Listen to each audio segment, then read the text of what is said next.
you practice yoga? Do you want to be a successful yogi? You know, there's more to yoga than asanas, breathing, and meditation. The yoga tradition requires a practitioner to also cultivate 6 disciplines, because without a disciplined lifestyle, yoga is just gymnastics. So for those of you who don't already follow these disciplines, let me share them with you. We start with the Sanskrit verse that describes the 6 disciplines from a book called Upadeshamrita, which means the essence of all teachings. So it says, Vacho vegam manasakhoda vegam, viva vegam urabhashta vegam, etan vegam yovishahita dira, sarvam apimam pitavim sashishyat.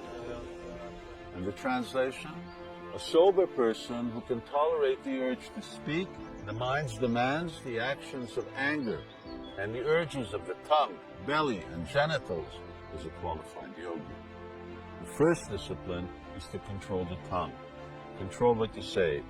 That means speaking words that are truthful, pleasing, beneficial, and that don't disturb others. The second, control the mind, and that's a real toughie.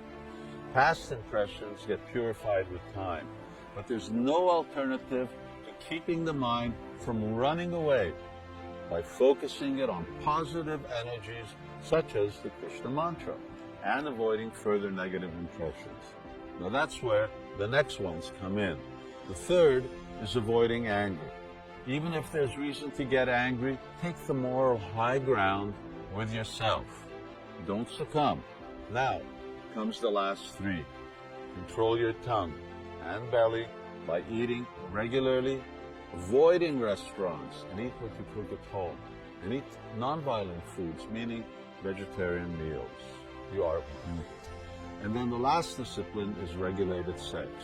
Yoga is very much connected to restricting sexual activity, because without such restriction, the mind senses anger and tongue become agitated.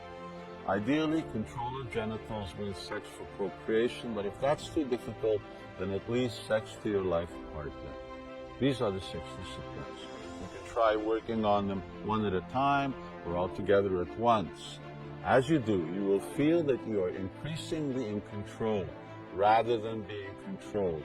And a yogi is someone who is very much in control of himself or herself.